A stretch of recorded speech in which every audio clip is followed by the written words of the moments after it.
Hello students, ये video specially उन student के लिए है जो बीएससी मैथ्स ऑनर्स या फिर आपके सिलेबस में ग्रुप्स एंड सब ग्रुप्स है।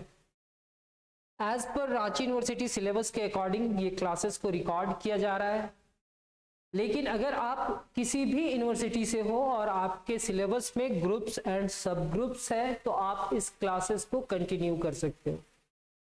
अगर आप अपने बेसिक मैथ्स के कॉन्सेप्ट को स्ट्रॉन्ग करना चाहते हैं और मैथ्स को इजीली और सिस्टमैटिकली समझना चाहते हैं तो ये क्लासेस आपके लिए परफेक्ट होगा।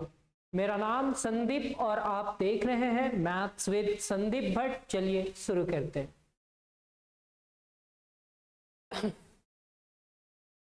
कोई स्टूडेंट ऑनलाइन या ऑफलाइन मोड में क्लासेस ज्वाइन करना चाहते हैं तो इस व्हाट्सएप नंबर पे आप व्हाट्सएप करेंगे और आपको लाइव क्लासेस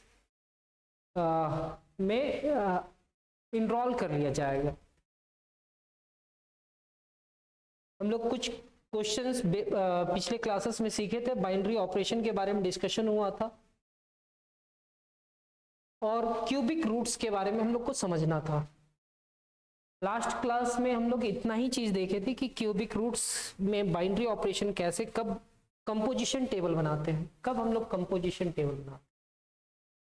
तो आज हम लोग देखेंगे कि सर ये ना ही क्लास 11th में हम लोग पढ़े थे क्यूबिक रूट्स, ना ही क्लास 12 में पढ़े थे और ये ग्रेजुएशन में आ गया, कैसे समझा जाए। जब हम किसी का क्यूब करें और रिजल्ट 1 आ जाए और इस टाइप के इक्वेशन को जब सॉल्व करेंगे तो हमारे पास 1 ओमेगा और ओमेगा स्क्वायर आएगा। इस इक्वेशन को सेटिस्फाई करने के लिए मेरे पास 3x का वैल्यूज आएगा, क्योंकि x टू द पावर 3 है तो 3 रिजल्ट्स आएंगे। अब x क्यूब है, मतलब 3 रिजल्ट्स आएगा। तो इसका मतलब क्या है कि अगर हम इस पूरे टर्म को सिंप्लीफाई करें तो 3 रिजल्ट आना चाहिए। तो x cube minus 1 is equal to कितना, 0। सिंप्लीफाई कर रहे हैं तो यहां पे होगा एक्स क्यूब, यहां पे आप लिखेंगे 1 का cube is equal to 0। A cube minus b cube is equal to 0 means यहां पे आप लिखेंगे x minus 1 into x square plus x into 1 plus 1 का square is equal to 0। Sir ये फॉर्मूला आप जानते होंगे। यहाँ पे कौन सा फॉर्मूला का यूज करा गया है, a cube minus b cube का। तो a cube minus b cube is equal to होता है a minus b into a square plus a into b plus b square. वही फॉर्मूला को यूज किया। अब ये जो टर्म है ना सर, ये जो टर्म है इतना इंटू इतना को हम लोग क्या लिख सकते हैं सर, हम लोग इस पूरे टर्म को लिख सकते हैं x minus 1 into x square plus x plus 1 is equal to 0। तो इतना इंटू इतना is equal to 0 means x minus 1 is equal to 0 और सेकेंड में क्या होगा, x square plus x plus 1 is equal to 0। इस x minus 1 is equal to 0 और x square plus x plus 1 is equal to कितना, 0। तो sir एक result आया sir x is equal to 1 और आप यहां पे ऐसे लिखेंगे x is equal to minus 1 plus minus root under 1 का square minus 4ac divided by 2 into 1। ये कैसे लिखे सर, तो याद करना आप लोग क्लास 9 10th में पढ़े होंगे quadratic equation a x square plus b x plus c is equal to 0। जब भी a x square plus b x plus c is equal to 0 होता था तो हम इसका x का वैल्यू कैसे लिखते थे वो याद करना, minus b plus minus root under b square minus 4ac divided by 2a। तो यहाँ पे a, b और c का वैल्यू क्या है, a का भी वैल्यू 1 है, b का भी वैल्यू 1 है और c का भी वैल्यू 1 है। तो minus 1 plus minus root under 1 का square minus 4ac divided by 2a। तो हम इस पूरे टर्म को लिखेंगे x is equal to minus 1 plus minus root under 1 का स्क्वायर 1 होगा minus 4 divided by 2। 1 minus 4 minus 3 हो जाएगा। तो sir x is equal to -1 plus minus root under -3 divided by 2। तो sir x is equal to -1 plus minus root under -3 को लिख सकते हैं 3i। कैसे सर? क्लास 11th में हम लोग पढ़े थे कॉम्प्लेक्स नंबर और रूट अंडर -3 लिखा हुआ है, तो रूट अंडर -3 को लिख सकते हैं -1 इंटू 3। तो -1 into 3 is equal to -1 into root under 3। Root under -1 को हम लोग लिखेंगे i और ये क्या होगा √3। ये हमारा क्या हो जाएगा √3i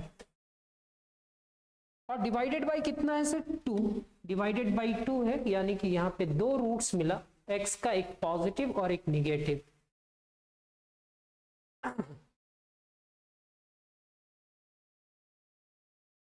तो सर x का दो रिजल्ट आया। फर्स्ट हमारा क्या है x इज इक्वल टू 1 आया, फिर x is equal to -1 plus -1 plus √3 divided by 2 और एक और रिजल्ट आया x equal to -1 minus √3 divided by 2।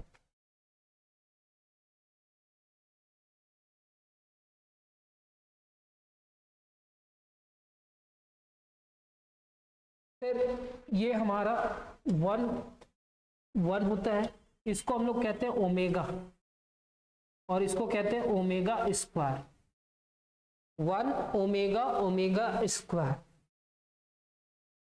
अब सर किसको दोनों में किसको ओमेगा माने, इसको या इसको? दोनों में किसी को भी ओमेगा मान लो। अगर नेक्स्ट का स्क्वायर करा जाएगा ना तो ओमेगा स्क्वायर में वो रिजल्ट आएगा। मान लेते हैं हम ओमेगा इसको मान लेते हैं, आप ओमेगा इसको मान लेना, ठीक है? हम हो गए ओमेगा इसको मान लिए। ओमेगा हमारा क्या है -1 plus √3i divided by 2 divided by 2। जब हम ओमेगा का स्क्वायर करा जाए ना तो यहाँ पे भी स्क्वायर होगा sir, -1 plus √3i divided by 2 का होल स्क्वायर। यहाँ पे होगा -1 प्लस √3i का होल स्क्वायर डिवाइडेड बाई 2 का स्क्वायर 4 हो जाए। a प्लस बी का होल स्क्वायर और a प्लस बी का होल स्क्वायर क्या होगा?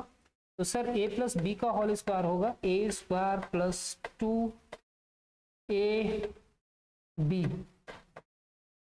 प्लस b का स्क्वायर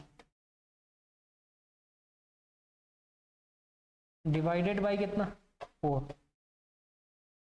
तो सर ये क्या होगा -1 माइनस 2 √3i, √3 का स्क्वायर 3i स्क्वायर का वैल्यू -1 डिवाइडेड बाई 4। तो -3 -1 कितना होगा -4 minus 2 √3i divided by 4। Sir 2 यहां से कॉमन आएगा तो यहां पे बचेगा क्या -2 माइनस √3i डिवाइडेड बाई 4। 4 को अगर हम 2 से डिवाइड करेंगे तो 2 होगा, यानी कि हमारे पास इतना आ गया। कहीं ना कहीं मिस्टेक किए हैं क्या?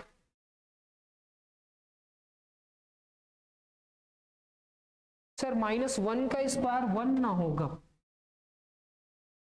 -1 का स्क्वायर कितना होगा 1। 1 में 3 सब्ट्रैक्ट होगा तो कितना होगा sir 1 minus 3 is equal to -2 हो जाएगा। और ये -2 √3 डिवाइडेड बाई 4, 2 कॉमन निकाल लो ना सर। तो यहाँ पे 2 जब कॉमन निकालेंगे तो -1 माइनस √3 यहाँ पे i रहेगा डिवाइडेड बाई 2। तो आप ये समझो कि इसको ओमेगा मान लिए तो ये ओमेगा स्क्वायर है, ठीक है? एक नाम दे दिए, ये 1 है, दूसरा ओमेगा है, दूसरा का स्क्वायर ओमेगा का स्क्वायर।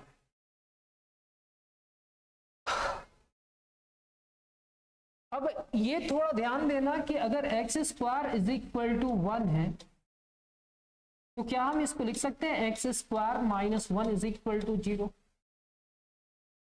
इस इक्वेशन को सेटिस्फाई करने वाला 2 रिजल्ट होना चाहिए। तो हम तो जानते हैं इसका एक प्लस और माइनस दोनों रिजल्ट होगा प्लस माइनस 1।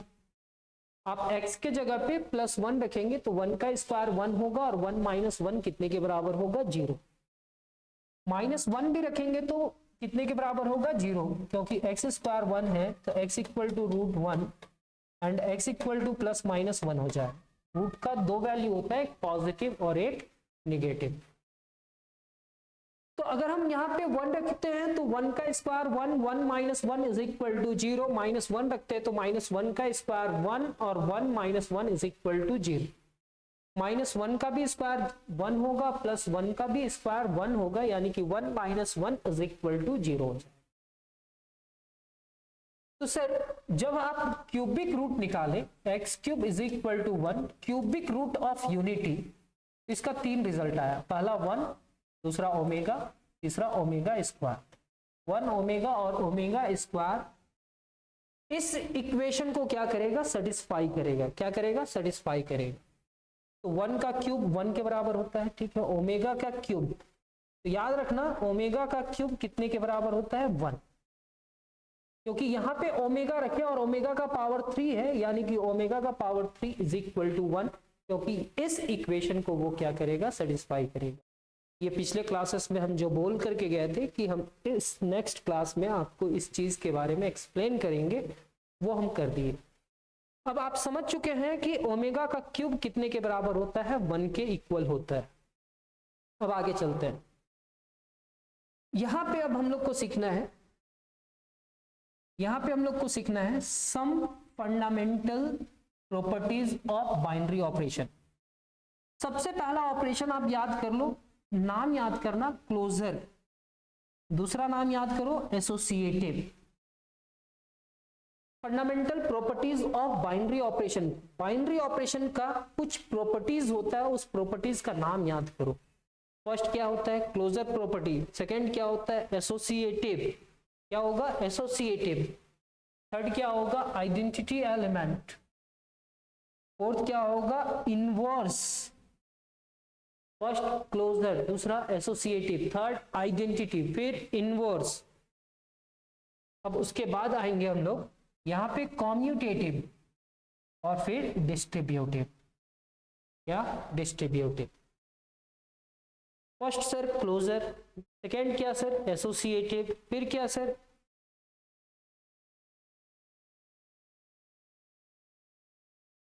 बाइनरी ऑपरेशन का 6 प्रॉपर्टीज के बारे में जानना चाहते हैं। पहला प्रॉपर्टी है क्लोजर।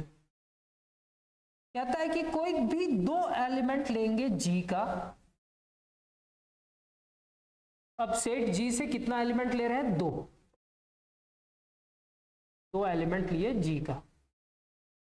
दोनों के बीच में एक बाइनरी ऑपरेशन ऑपरेट किया और इसका जो रिजल्ट अगर जी पे आया तो हम इसको क्या कहेंगे, क्लोज्ड हुआ। क्या हुआ, क्लोज्ड हुआ। कहता है कोई सेट है जी, जिसके अंदर में कुछ ना कुछ एलिमेंट है, is said to be closed with respect to a binary operation star if for all a comma b belongs to g। तो अगर वो क्लोज्ड है, इसका मतलब a binary operation b, a b के साथ ऑपरेट करा तो इसका जो एलिमेंट होगा वो g में होगा। फॉर एग्जाम्पल ये 1 नंबर का एग्जाम्पल है, एग्जाम्पल नंबर 1, ये example number 2। n is closed with respect to addition। Natural number closed होता है विथ रिस्पेक्ट टू एडिशन। पिछले क्लास में बतलाए थे, जब भी 2 नेचुरल नंबर को ऐड करेंगे तो तीसरा जो नंबर आएगा वो नेचुरल नंबर ही आएगा। मतलब ये 4 है और ये 3 है, 2 नेचुरल नंबर को ऐड करा तो जो नंबर आएगा वो हमेशा नेचुरल नंबर आएगा, but not with respect to subtraction. Natural number with respect to addition closed होता है, लेकिन natural number with respect to subtraction closed नहीं होता है। क्यों, क्योंकि अगर हम 2 नेचुरल नंबर लें और दोनों नेचुरल नंबर को सब्ट्रैक्ट करें तो क्या वो जो रिजल्ट आएगा, क्या वो नेचुरल नंबर होगा, नहीं होगा। Example number 2, the set of complex number C is closed with respect to addition, subtraction, multiplication और डिवीजन। क्या कहता है कि कॉम्प्लेक्स नंबर जो होता है ना वो क्लोज्ड होता है with respect to addition, subtraction, multiplication और डिवीजन। जब दो कॉम्प्लेक्स नंबर को ऐड करेंगे तो जो एक नया रिजल्ट आएगा वो कॉम्प्लेक्स नंबर होगा। दो कॉम्प्लेक्स नंबर को मल्टीप्लाई करने के बाद जो नंबर आएगा वो कॉम्प्लेक्स नंबर होगा। दो कॉम्प्लेक्स नंबर को डिवाइड करने के बाद भी कॉम्प्लेक्स नंबर आएगा। दो कॉम्प्लेक्स नंबर को सब्ट्रैक्ट करने के बाद भी कॉम्प्लेक्स नंबर आएगा। फिर इतना आप नोट्स बनाते जाओ, ठीक है। जो इंपॉर्टेंट क्वेश्चन होगा वो भी बतलाएंगे। यहां पे आता है एसोसिएटिव। सर ये एसोसिएटिव क्या है, तो आप ये वाला चीज को पहले याद कर लो। यहां पे क्या करा गया है, यहां पे आप लिखे हैं ए, ये बाइनरी ऑपरेशन को दिखला रहा है, ये भी बाइनरी ऑपरेशन को दिखला रहा है ना, क्योंकि स्टार क्या है, ये जो स्टार है ना respect to a binary operation, इस स्टार को बाइनरी ऑपरेशन कहा जा रहा है। और यहां पे क्या है ना, ए बाइनरी ऑपरेशन बी और फिर यहां पे C। तो थोड़ा समझने का कोशिश करना कि यहां पे बाद का दो नंबर में ब्रैकेट है, यहां पे पहले का दो एलिमेंट में ब्रैकेट है। अगर ये कंडीशन सेटिस्फाई करता है तो हम क्या कहेंगे कि ये कौन सा प्रॉपर्टी को सेटिस्फाई किया, ये एसोसिएटिव प्रॉपर्टी को सेटिस्फाई किया। सर यहां पे लिखा हुआ है 3, यहां पे लिखा हुआ है 5, यहां पे लिखा हुआ है 7, यहां पे लिखा हुआ है 3, यहां पे लिखा हुआ है 5 और यहां पे लिखा हुआ है 7। ये स्टार को हम समझेंगे मल्टीप्लीकेशन। क्या समझेंगे, मल्टीप्लीकेशन। तो 5 7 कितना होगा, 5 7 35 और यहां पे भी स्टार और इतना, और 35 को 3 से मल्टीप्लाई करेंगे तो 5 3 15, 3 3 9 और 1 105, 3 5 15 और यहां पे 7 105। तो क्या ये दोनों ही रिजल्ट आपस में इक्वल है, 105 is equal to 105? Yes sir. तो ये जो नंबर्स लिए हैं ये नेचुरल नंबर भी कहा जा सकता है, इसको हम लोग क्या कह सकते हैं, इंटीजर भी कह सकते हैं। ये अभी मल्टीप्लिकेशन लेकर के चले थे, अब इसी को हम प्लस का साइन ले लेते हैं। 3 + 5 + 7,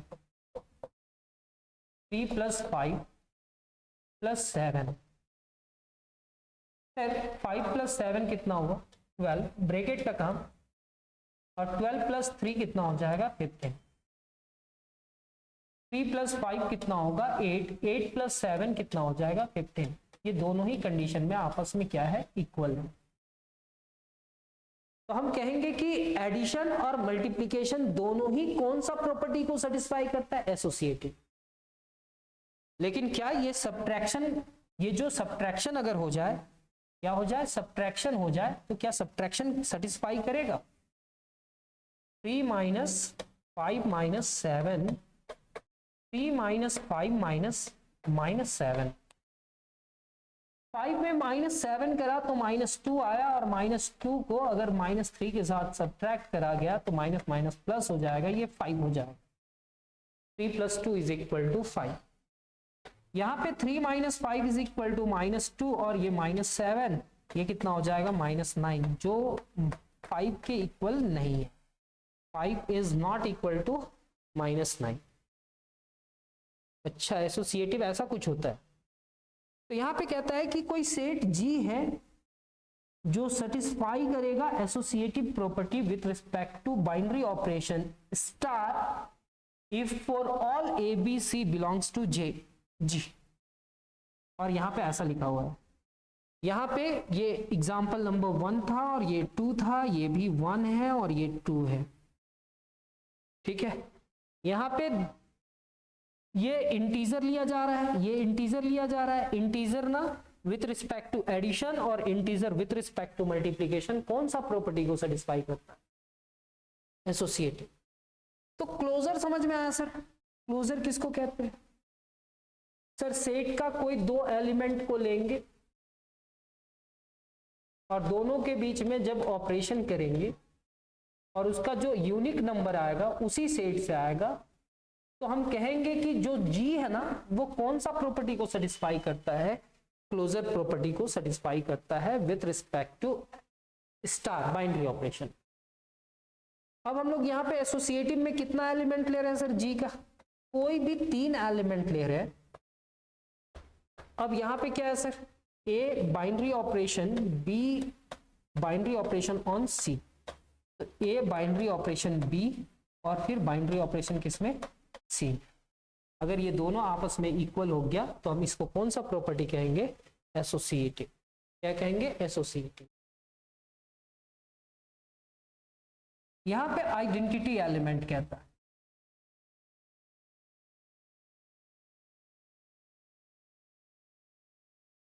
0 1 2 3 -1 -2 -3 एंड सो ऑन। ये हमारा क्या है, इंटीजर्स है। क्या है, इंटीजर्स है। 0 1 2 3 -1 -2 -3 -4, ये सारे क्या है, इंटीजर्स है। अब ये जो इंटीजर्स है ना, इस इंटीजर्स में हम लोग एक ऐसा एलिमेंट ढूंढना चाहते हैं, एक ऐसा इंटीजर ढूंढना चाहते हैं ई, जिसको हम लोग क्या कहेंगे, ई, जो ए के साथ ऑपरेट करे लेकिन ए को चेंज ना कर पाए। ए के साथ ऑपरेट करे लेकिन ए को चेंज ना कर पाए, या वो राइट साइड से ऑपरेट करे या लेफ्ट साइड से ऑपरेट करे। तो सर हमारे पास कुछ इंटीजर है जिसमें 7 भी है सर, एक इंटीजर। तो 7 के साथ ऐसा क्या ऐड करे, 7 के साथ ऐसा क्या ऐड करे कि 7 चेंज ना हो। तो सर 7 के साथ आप 0 ऐड कर दो। क्यों, 7 + 0 = कितना हो जाएगा, तो 7 + 0 = 7 होगा। 7 तो चेंज नहीं हुआ ना, लेकिन यहां पे तो एडिशन का काम हुआ। तो सर 7 में ऐसा क्या ऐड करे कि 7 चेंज ना हो, तो 7 में 0 ऐड कर दिए। अब 0 को पहले भी लिख सकते हैं, तो 0 + 7, तो ये 0 क्या होगा, ई हो जाएगा। ई मतलब आइडेंटिटी एलिमेंट हो जाएगा। क्या हो जाएगा, आइडेंटिटी एलिमेंट। 7 + 0 = कितना हुआ, 7, यानी कि 0 + 7 = कितना हो गया, 7। तो ये 0 जो है ना, ये +0 जो है ना, ये सारे एलिमेंट के लिए ये क्या कहलाएगा, आइडेंटिटी एलिमेंट। क्या कहलाएगा, क्यों, कहता है एक ऐसा एलिमेंट ई होगा जो सेट जी का होगा। अगर ई को अगर सेट जी में ढूंढा गया और ई हमारा एक ऐसा एलिमेंट है जी के लिए, जिसको हम क्या कह रहे हैं, identity element for operation star. इसका मतलब सेट ए का नहीं, सेट जी का कोई भी एलिमेंट ले लो, सेट जी का कोई भी एलिमेंट ले लो, वो एलिमेंट ए के साथ ई को ऑपरेट कराया गया तो रिजल्ट हमेशा ए ही आएगा। सर बाइनरी ऑपरेशन किसको कहते हैं, तो सर नेचुरल नंबर ना प्लस के साथ क्या बनाता है, बाइनरी ऑपरेशन, लेकिन नेचुरल नंबर माइनस के साथ बाइनरी ऑपरेशन बनाता है। तो ये जो माइनस साइन है ना सर, वो बाइनरी ऑपरेशन नहीं बनाता। निगेटिव, ये जो माइनस साइन है ना सर, नेचुरल नंबर के साथ बाइनरी ऑपरेशन नहीं बनाता है, वो इंटीजर के साथ बनाता है, लेकिन नेचुरल नंबर के साथ ये बाइनरी ऑपरेशन नहीं बनाता। फिर हम लोग क्या देखे सर, बाइनरी ऑपरेशन के बाद क्लोज देखे। क्या है कि सेट का कोई 2 एलिमेंट लेंगे और दोनों के बीच में ऑपरेशन करेंगे, और वो एलिमेंट अगर जी का ही रहे तो हम कहेंगे क्लोज्ड हुआ। फिर सेकेंड में क्या देखे सर, एसोसिएटिव। एसोसिएटिव में क्या देखे कि 3 एलिमेंट लेंगे जी का, कोई भी वो 3 एलिमेंट होगा, और वो ऐसा प्रॉपर्टी को अगर सेटिस्फाई कर गया तो सर हम उसको क्या कहेंगे, एसोसिएटिव। अब इसके बाद आया सर आइडेंटिटी। तो आइडेंटिटी क्या है सर, आइडेंटिटी एक ऐसा एलिमेंट है जो ए के साथ ई को ऑपरेट करा लेकिन ए ही रहा। या ई के साथ ए को ऑपरेट करा तब भी ए ही रहा, तब हम ई को क्या कहेंगे, तब हम ई को कहेंगे आइडेंटिटी एलिमेंट। उस सेट के सारे एलिमेंट के लिए ई हमारा यूनिक होता है, मतलब सिंगल एलिमेंट होता है। बाद में हम लोग प्रूफ भी करेंगे, ऐसा थ्योरम आएगा। तो सर 5 में ऐसा क्या मल्टीप्लाई करे कि 5 चेंज ना हो? 1 5 इंटू 1 इज इक्वल टू 5, यानी कि 1 इंटू 5 इज इक्वल टू भी 5 होगा। क्या हो जाएगा? 5 हो जाएगा। तो ये जो +1 है ना, ये 1 जो है ना, ये भी आइडेंटिटी एलिमेंट है, लेकिन ये मल्टीप्लिकेटिव आइडेंटिटी है। फिर 7 इंटू 1 भी करेंगे ना तो 7 आएगा, 1 इंटू 7 भी किए ना तो रिजल्ट 7 आया। क्लोजर समझ में आया, एसोसिएटिव समझ में आया, आइडेंटिटी समझ में आया। अब हम लोग देखते हैं सर इनवर्स। क्या देखेंगे सर? इनवर्स। क्या देखेंगे सर? इनवर्स। तो इनवर्स किस एलिमेंट को कहेंगे सर?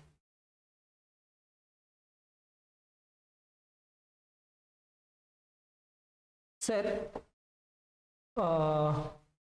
यहाँ पे 3 5 0 6 है, इसमें कौन सा मैट्रिक्स को ऐड करें सर कि ये चेंज ना हो?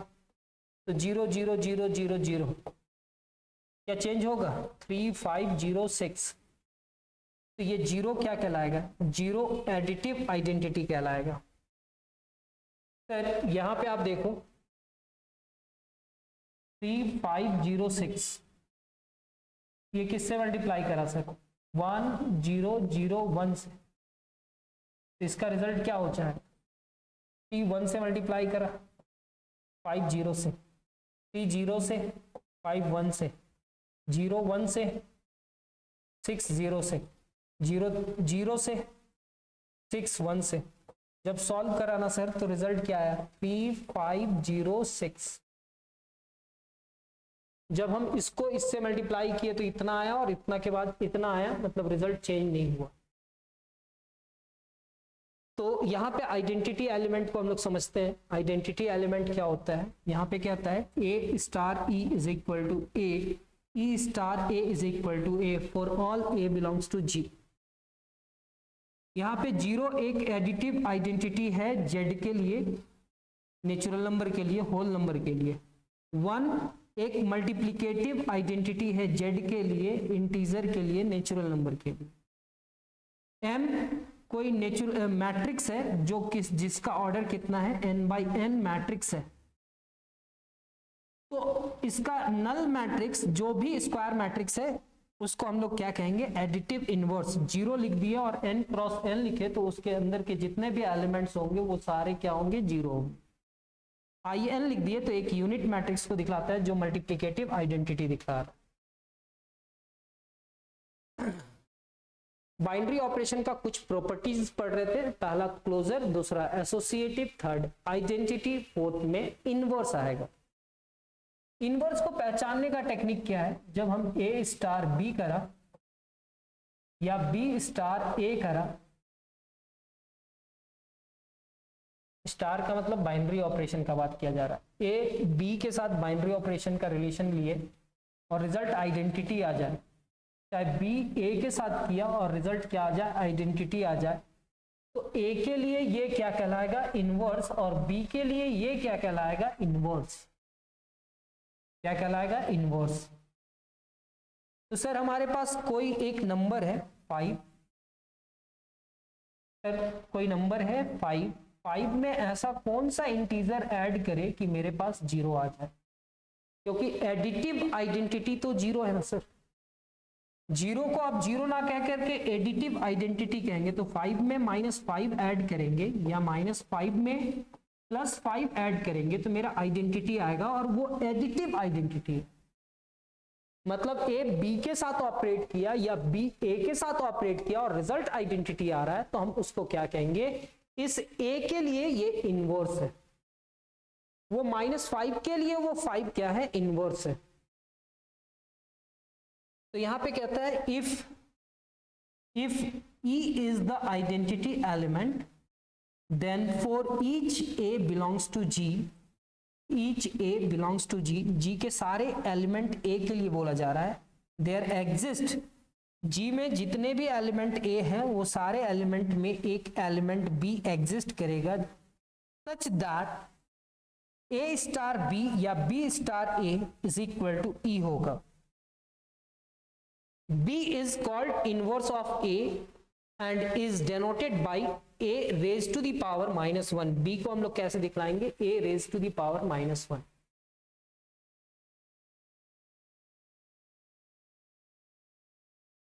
E क्या था? आइडेंटिटी एलिमेंट था. सेट G के सारे एलिमेंट के लिए,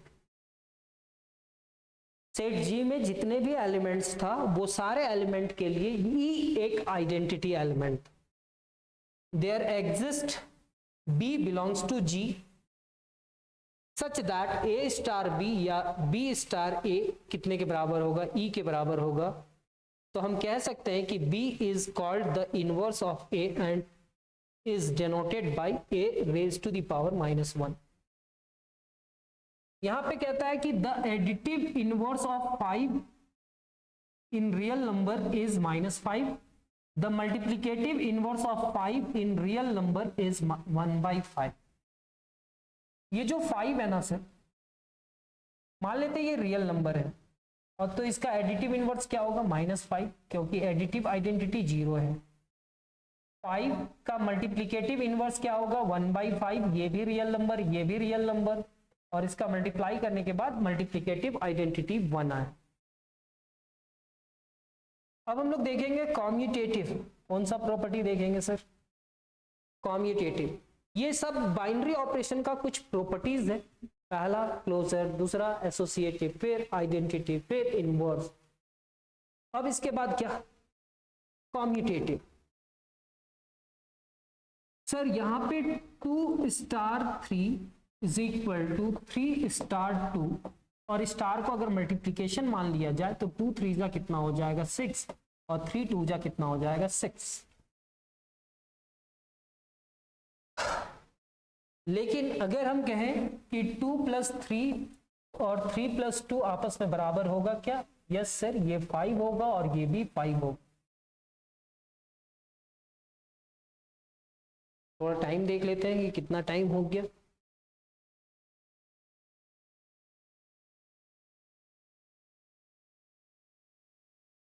अच्छा, 2-4 मिनट और है.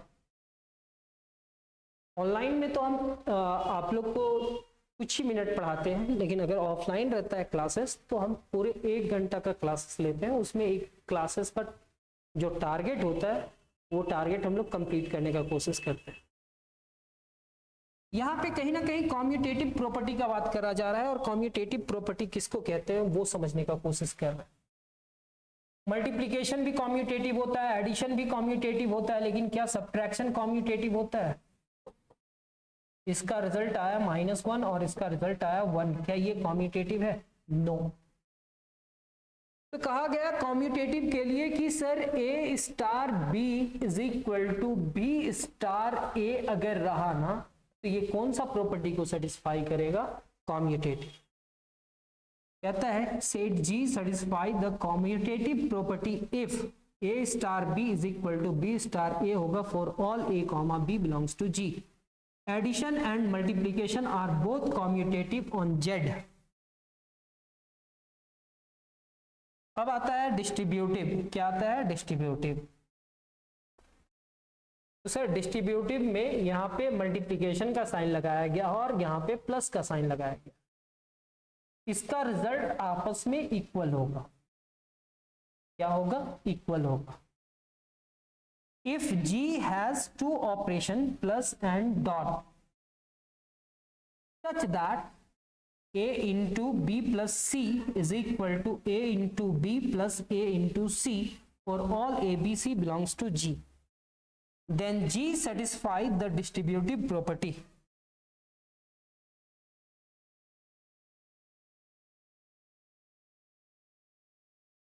ठीक है, नेक्स्ट क्लास में हम लोग आएंगे और अलजेब्रिक स्ट्रक्चर समझने का कोशिश करेंगे.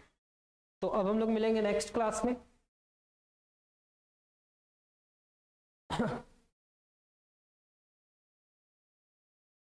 अगर आपको ये वीडियो पसंद आया और कुछ सीखने को मिला तो चैनल को सब्सक्राइब कर ले और बेल आइकन जरूर दबाएं ताकि मैथ्स के नए कॉन्सेप्ट और ट्रिक आप तक सबसे पहले पहुंच सके।